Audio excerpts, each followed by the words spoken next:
nothing opened up for me until after my dad died.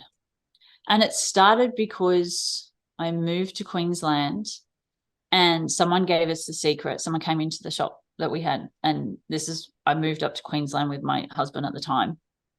I moved up just after dad died. And they gave us a secret. Then I got exposed to the secret. And then that same person was doing work with someone that was up here that was doing shadow work, was very Carl Jung orientated. He was amazing at the time, and he was teaching people about shadow work. And so I took what he shared and then most amplified it for myself. And so shadow work is, if you look at I don't know much about Carl Jung philosophies, other than for what I understand is that, and what I know for myself is I have all of these different parts inside of me. People call it inner child work, but to me, it's not just one child.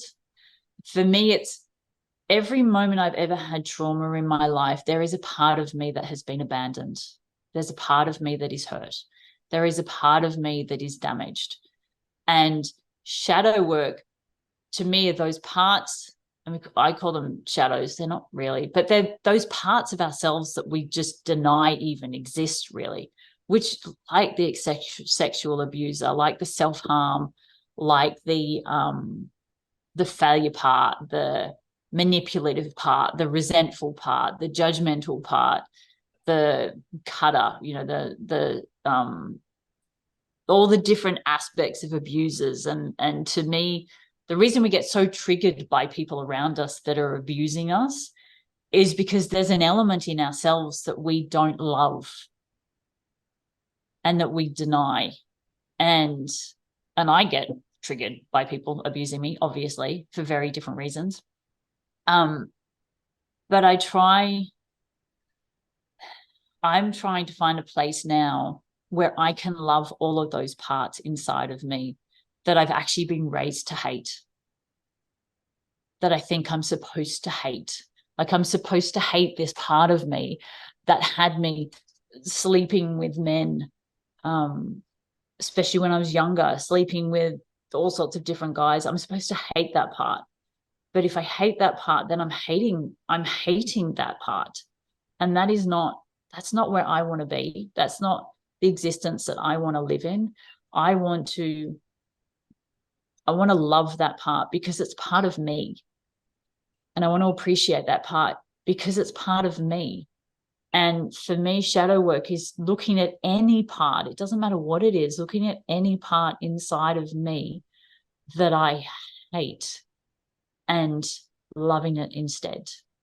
So then, instead of it being a shadow part, and I do get challenged with and I use the separation at the moment, but I know the evolution for me is going to be, well, I don't have any shadow parts because I don't hate any parts of myself. So there are no parts that are over there in the darkness. All of my parts are over here in light and love because they're all part of me. But I get so clearly, especially for me, that I was raised that no, this part is unacceptable and this part is unacceptable and that part is unacceptable and that part is unacceptable. And they all got punished for various different reasons. And so then I punished them and I punished myself.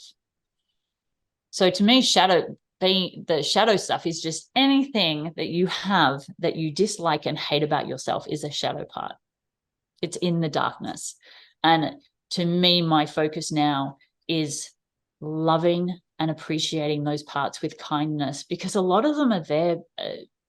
A lot of them are there because they were hurt, because they were abused, because they were abandoned, because they were traumatized, because they were taught that it was wrong to be that way.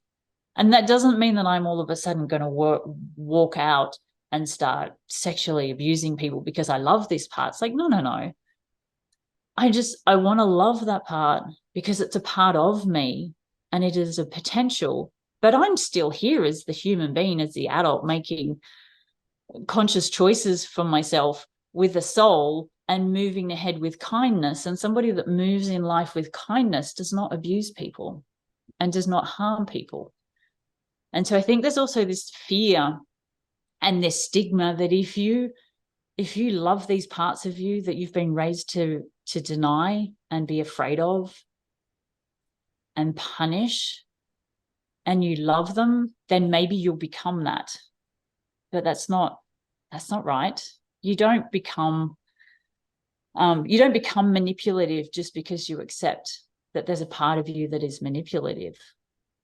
You're probably already manipulative by loving it and by showing it compassion and kindness and understanding that it's protecting you in some way. Then there's the opportunity for that part to just go quiet. And that's what I found with doing the shadow work, is loving these parts of me that I previously abandoned. They actually no longer needed to scream at me and try and control different parts of my behavior, or try and be so loud inside my body. They quietened down and they calmed down. So the self-abuser, that part of me has ended up in an eating disorder. And I've been dealing with an eating disorder now for 8 years. And as I am working to love that part of me that harms myself, I am now coming out of my eating disorder. It was just last week, I jumped over a very big mountain where I was just in not fear, but I was just so resistant to eating food, so resistant to eating foods outside of my safe foods. But something for me shifted last week. And then we went to the beach, and I looked at my daughter and I said, how about we go get some Thai? I haven't eaten Thai for 10 years. I said, how about we go get a curry? And I heard the words coming out of my mouth going, what? What do you mean, how about we go get some curry? What?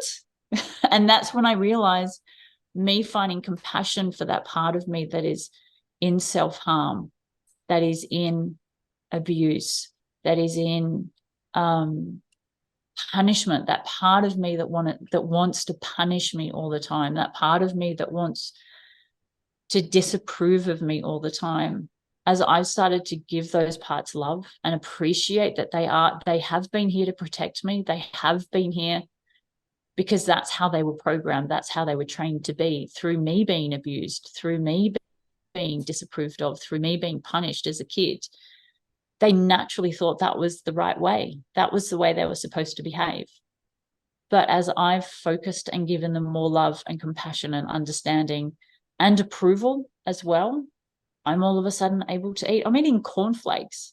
I haven't eaten cornflakes in 15 years. I'm eating cornflakes, which might seem weird to someone that doesn't have an eating disorder. But I've only had 10 safe foods that I've been able to eat for the last 8 years. 10, that's it. Now all of a sudden I'm eating Thai. Well, Thai has every food in Thai is an unsafe food for me. So it's a big deal for me to put rice in my mouth. It's a big deal for me to put tofu in my mouth. It's a big deal for me to put a whole container of food that isn't organic in my mouth. Like, that's just weird. And to eat cornflakes. Corn is one of the most genetically modified food on our planet. For me to put cornflakes in my mouth, it's like, oh, shit. Okay. But it's an indicator for me of how far I've come in the last week, just giving that part of me that was abusing me just a little bit of kindness and a little bit of love and a little bit of compassion.